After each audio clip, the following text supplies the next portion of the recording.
नमस्कार प्यारे विद्यार्थियों। आज के इस बेहद महत्वपूर्ण सेशन में हम लोग चर्चा करेंगे भारतीय राष्ट्रीय कांग्रेस का इतिहास और उसके कुछ महत्वपूर्ण अधिवेशनों को लेकर। आज के इस क्लास में हम लोग चर्चा करने वाले हैं। स्टूडेंट्स, अगर इस चैनल पर पहली बार विजिट कर रहे हो आप, तो वीडियो को लाइक, शेयर और चैनल को सब्सक्राइब करना ना भूलें। तो चलिए बिना किसी देरी के हम लोग शुरू करते हैं। हमारा टॉपिक भारतीय राष्ट्रीय कांग्रेस का इतिहास और महत्वपूर्ण अधिवेशन, इनको लेकर हम लोग आज की क्लास में चर्चा करने वाले हैं। देखिए,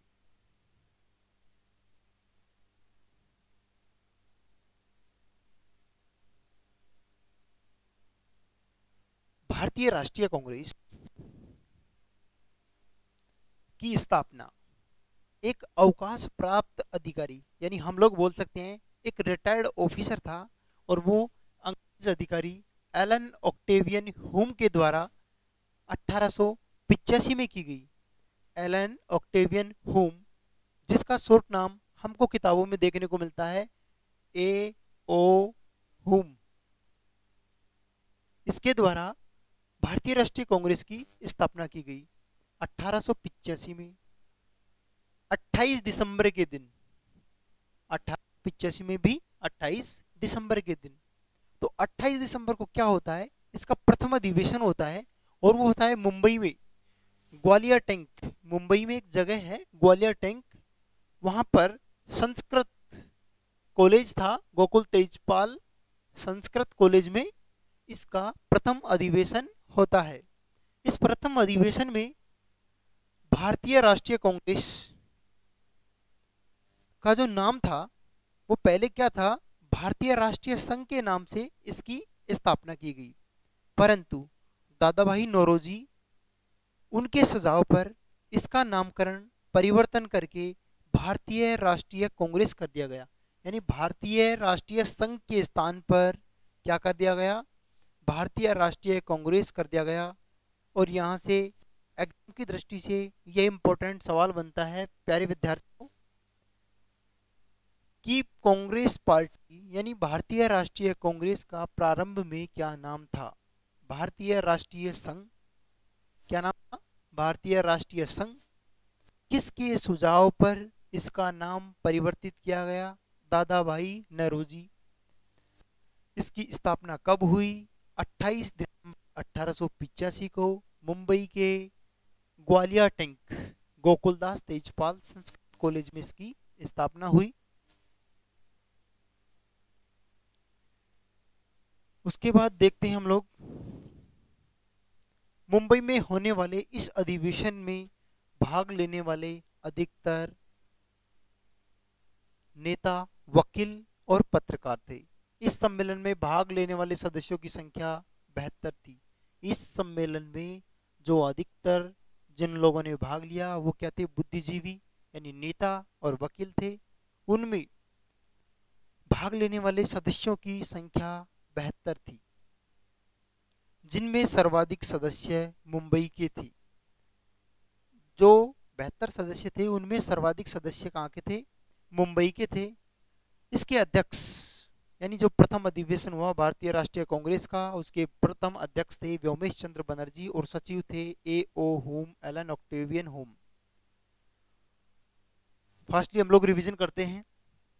इस पेज में मेन फैक्ट एग्जाम की दृष्टि से कौन से हैं। सबसे पहले हम लोग देखते हैं कांग्रेस की स्थापना। स्थापना ए ओ ह्यूम के द्वारा 28 दिसंबर 1885 को की गई। एग्जाम की दृष्टि से पूछा जाएगा आपसे कि स्थापना कब की गई, कहाँ की गई, मुंबई में की गई, गोकुलदास तेजपाल संस्कृत कॉलेज में हुआ। इसका नामकरण प्रारंभ में क्या था, भारतीय राष्ट्रीय संघ था। किसके सुझाव पर, दादा भाई नौरोजी के सुझाव पर। कब बदला गया, किसके सुझाव पर बदला गया, दादा भाई नौरोजी के। क्या नाम रखा गया, भारतीय राष्ट्रीय कांग्रेस कर दिया गया। प्रथम अधिवेशन में कितने सदस्य थे, 72 थे। और प्रथम अध्यक्ष कौन थे इसके, व्योमेश चंद्र बनर्जी, और सचिव कौन थे, ए ओ ह्यूम। चलिए आगे चर्चा करते हैं। अब आता है एक बहुत मेन फैक्ट जो आपको अधिकतर पुस्तकों में देखने को नहीं मिलेगा, सेफ्टी वॉल। सेफ्टी वॉल में एग्जाम में सवाल पूछा जाता है, सेफ्टी वॉल सिद्धांत के जनक कौन थे। सेफ्टी वॉल सिद्धांत के जनक लाला लाजपत राय थे। इस सेफ्टी वॉल में क्या था, यानी सेफ्टी आपसे एक नॉर्मली सवाल पूछा जा सकता है कि सेफ्टी वाल्व सिद्धांत के जनक कौन थे? लाला लाजपत राय। अब सेफ्टी वाल्व सिद्धांत कि किसके परिप्रेक्ष्य में है तो वो देखिए, डफरिन उस समय भारत के वायसराय थे, उनके निर्देश पर ए.ओ. हुम ने कांग्रेस की स्थापना की, यानी लाला लाजपत राय ने सेफ्टी वाला सिद्धांत दिया और उस सिद्धांत में बताया कि जो लॉर्ड डफरिन थे उन्होंने ये निर्देश दिया किसको?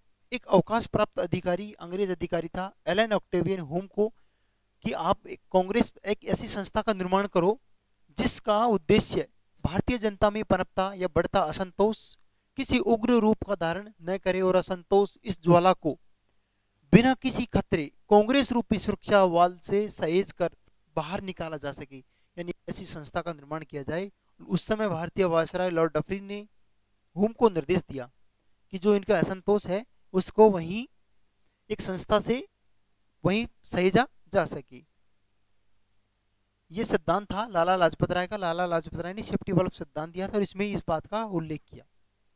इसके प्रथम अधिवेशन में जिन मांगों को पारित किया उनमें प्रमुख मांगे हैं, केंद्र तथा प्रांत विधान परिषदों का विस्तार किया जाए, केंद्र तथा प्रांत विधान परिषदों का विस्तार, उच्च सरकारी नौकरियों में भारतीयों को पूर्ण अवसर प्रदान किए जाएं, सैनिक खर्च में कटौती की जाए। आपको पता है प्रथम अधिवेशन 28 दिसंबर 1885 को हुआ था, उसमें इन 3 प्रस्तावों पर मोहर लगी। सेफ्टी वाला सिद्धांत ध्यान रखना। अब कांग्रेस की पार्टी की जैसे स्थापना हुई भारतीय राष्ट्रीय कांग्रेस की, तो उस समय कुछ वक्तव्य निकल कर आए। अलग अलग विद्वान थे, उन्होंने अलग अलग वक्तव्य दिए कांग्रेस को लेकर। सर्वप्रथम वक्तव्य लॉर्ड डफरिन का, यानी उन्होंने कांग्रेस के बारे में क्या कहा? कांग्रेस जनता के उच्च अल्पसंख्यक वर्ग का प्रतिनिधित्व करती है जिसकी संस्था सूक्ष्म है, यानी कांग्रेस पार्टी उच्च अल्पसंख्यक वर्ग, यानी जो उच्च पदों पर है, काबिज है, और वो क्या है? अल्पसंख्यक वर्ग है, उसका प्रतिनिधित्व करती है और उनकी संख्या सूक्ष्म यानी कम है, बहुत कम।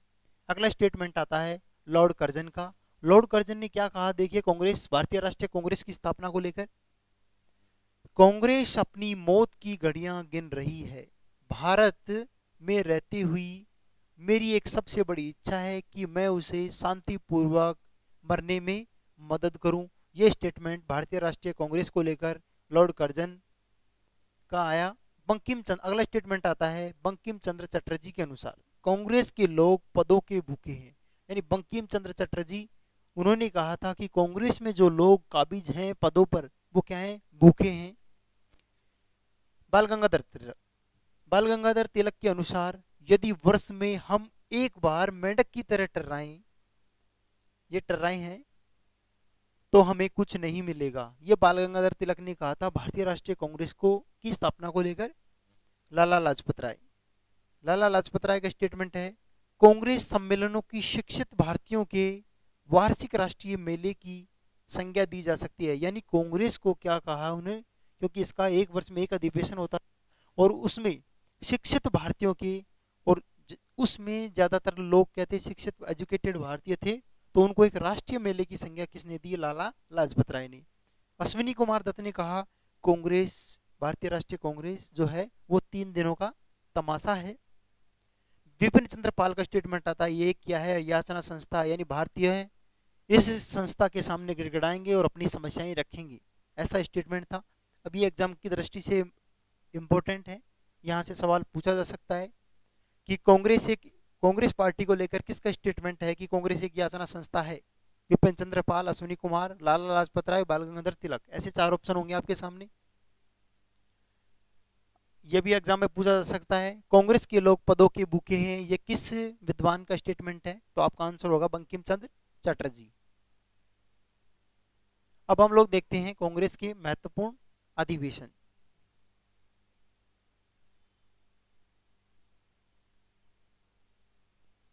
महत्वपूर्ण अधिवेशन, यहां पर हम लोग सभी अधिवेशनों की चर्चा नहीं करेंगे, जो एग्जाम की पॉइंट ऑफ व्यू से और विगत एग्जाम में जो प्रश्न रिपीट हुए हैं उनको ध्यान में रखते हुए कुछ महत्वपूर्ण अधिवेशनों को लेकर इस क्लास में हम लोग चर्चा करेंगे। देखिए सबसे पहले अधिवेशन है 1885 में, प्रथम अधिवेशन हुआ मुंबई में, और इसके अध्यक्ष कौन थे? व्योमेश चंद्र बनर्जी। कितने सदस्यों ने भाग लिया इसमें? 72 सदस्यों ने। उसके बाद अगला 1886 में कोलकाता में दादा भाई नौरोजी इसके क्या थे? अध्यक्ष थे। तीसरे नंबर का अधिवेशन होता है मद्रास में, बजरुद्दीन तैयब। तीसरे नंबर का अधिवेशन हुआ मद्रास में, बजरुद्दीन तैयब ये क्या थे? प्रथम मुस्लिम अध्यक्ष थे। बजरुद्दीन तैयब। एग्जाम में सवाल पूछा जा सकता है कि किस अधिवेशन के प्रथम मुस्लिम अध्यक्ष बने, तो आप बताओगे मद्रास अधिवेशन कब हुआ? 1887 में हुआ। और वैसे पूछा जा सकता है सीधा वन लाइनर क्वेश्चन कि प्रथम मुस्लिम अध्यक्ष कौन थे? बदरुद्दीन तैयब। उसके बाद 1888 में इलाहाबाद में जॉर्ज यूल प्रथम अंग्रेज अध्यक्ष। प्रथम अंग्रेज अध्यक्ष किस अधिवेशन में बने? इलाहाबाद अधिवेशन में। क्या नाम था? George Yule.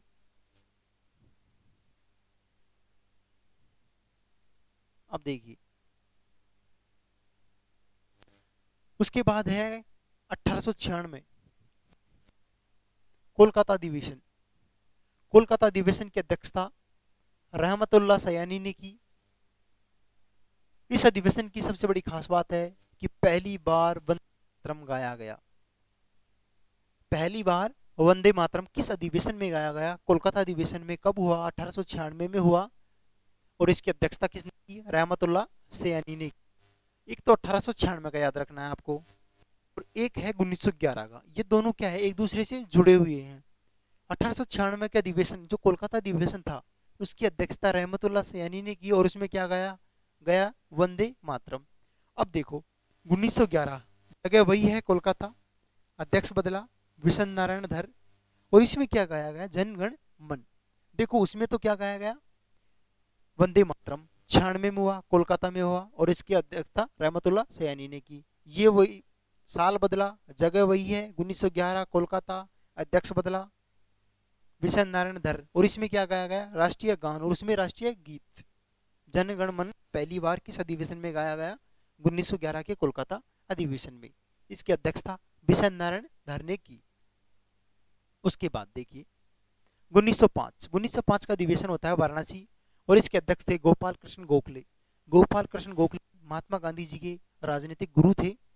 इन्होंने क्या? बंग भंग आंदोलन, इस अधिवेशन की महत्वपूर्ण बात रही, बंग भंग आंदोलन का समर्थन किया गया। 1906 कोलकाता अधिवेशन। देखिए कांग्रेस पार्टी के यानी भारतीय राष्ट्रीय कांग्रेस थी, उसके ज्यादातर अधिवेशन कोलकाता में हुए, क्योंकि प्रारंभ में अंग्रेज कोलकाता को ज्यादा प्रेफरेंस देते थे। इसके अध्यक्ष थे दादा भाई नौरोजी, और इस अधिवेशन में यानी 1906 का जो कोलकाता अधिवेशन है, दादा भाई नौरोजी इसके अध्यक्ष थे, और दादा भाई नौरोजी ने ही इस अधिवेशन में सर्वप्रथम कांग्रेस के किस अधिवेशन में स्वराज शब्द का प्रयोग किया? 1906 के कोलकाता अधिवेशन में दादा भाई नौरोजी के द्वारा स्वराज शब्द का प्रयोग किया गया पहली बार। अब देखिए 1906 में, अब देखिए जो 1907, ये 7 है, 1907 सूरत अधिवेशन रास बिहारी बोस। 1907 का सूरत अधिवेशन जिसकी अध्यक्षता किसने की? रास बिहारी बोस ने की। इस अधिवेशन की सबसे महत्वपूर्ण बात है कांग्रेस का विभाजन हो गया, और कांग्रेस का विभाजन नरम दल और गरम दल में हो गया। कांग्रेस दो भागों में गई, नरम दल और गरम दल। अब नरम दल में कौन थे और गरम दल में कौन थे? नरम दल में वो नेता जो कांग्रेस को एक शांति प्रिय यानी गांधीवादी विचारधारा पर मानकर स्वतंत्रता यानी अपनी मांगों को रखने के पक्ष में थे, और गरम दल में वो नेता थे जो इसके साथ साथ उग्र यानी हिंसा का सहारा लिया जाए, या तो अंग्रेज मान ही जाएं, नहीं तो हम हिंसा का सहारा लेंगे, और इसमें थे लाल बाल पाल और घोष। गरम दल में लाल बाल पाल और घोष ये थे गरम दल में।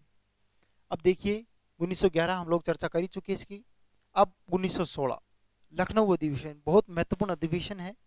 इसकी अध्यक्षता अंबिका चरण मजूमदार ने की। इसकी अध्यक्षता अंबिका चरण मजूमदार।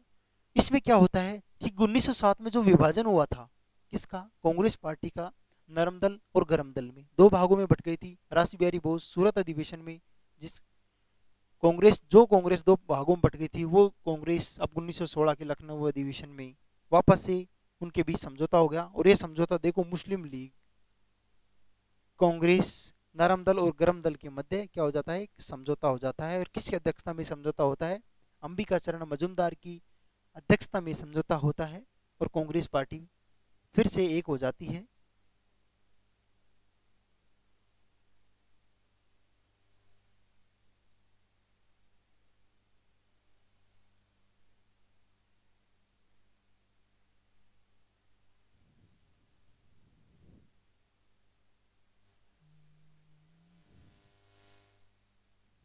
देखिए अभी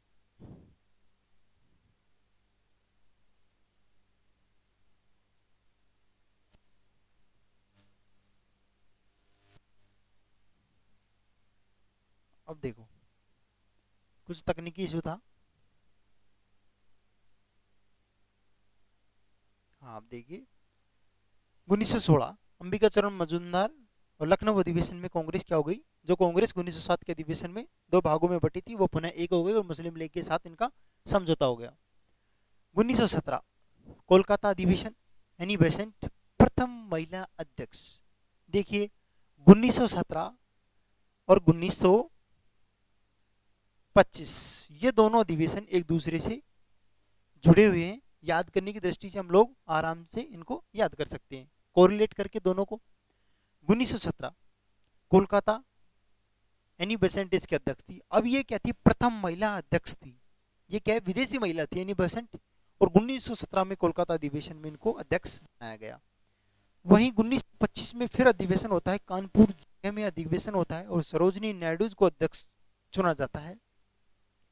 ये प्रथम भारतीय महिला थी। अब एग्जाम में सवाल आएगा प्रथम महिला अध्यक्ष, तो आपका आंसर होगा 1917 कोलकाता एनी बेसेंट प्रथम महिला अध्यक्ष।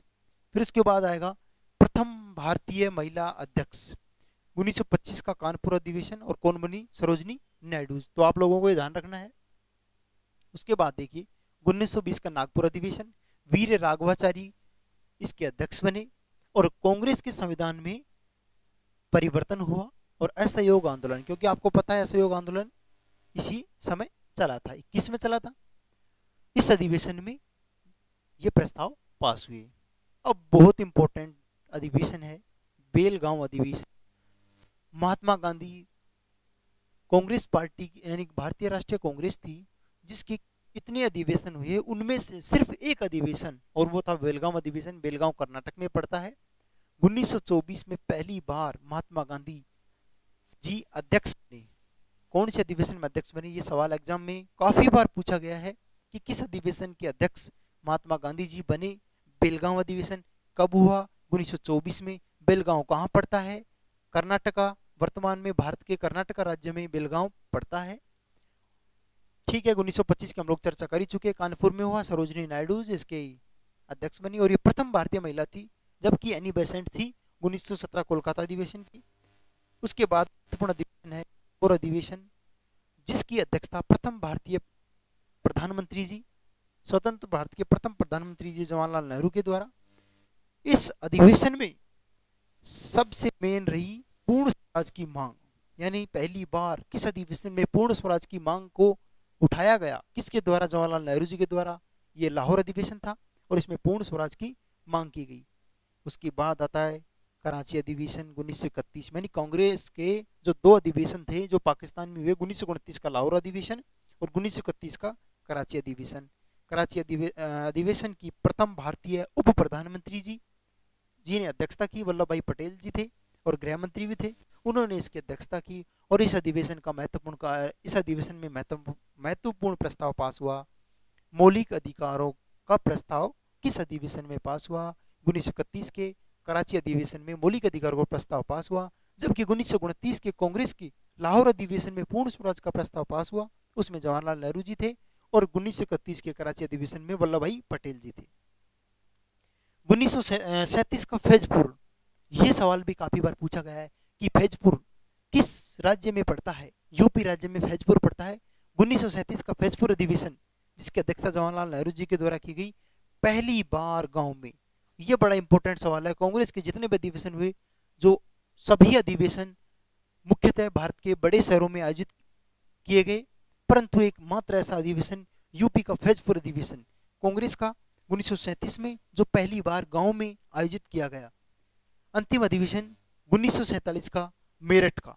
यानी ये सवाल भी इंपॉर्टेंट होता है यहाँ पर कि भारतीय राष्ट्रीय स्वतंत्रता के समय जो कांग्रेस पार्टी का अधिवेशन हुआ वो कहाँ पर हुआ? मेरठ में हुआ। स्वतंत्रता संग्राम के समय हुआ। अध्यक्ष कौन थे? जेबी कृपलानी। प्रथम अध्यक्ष व्योमेश चंद्र बनर्जी, और ये अंतिम स्वतंत्रता के समय अगर आपसे पूछा जाए तो जेबी कृपलानी इसके अध्यक्ष थे। तो ये थे हमारे कुछ महत्वपूर्ण अधिवेशन जो कांग्रेस से जुड़े हुए थे, और एग्जाम की दृष्टि से जो जो इम्पोर्टेंट थे हम लोगों ने उन्हीं को इस क्लास में चर्चा किया। अगर आप लोगों को कोई प्रश्न होता है तो आप कमेंट कीजिए। वीडियो को लाइक, शेयर, सब्सक्राइब करना ना भूलें, क्योंकि हम लोग आपके लिए बेहतर एक से एक वीडियो लेकर आते रहेंगे, ऐसे ही वीडियो। ठीक है फ्रेंड्स, अपने दोस्तों में शेयर भी करना मत भूलना। जय हिंद। तब तक के लिए फिर मिलते हैं एक नए वीडियो के साथ।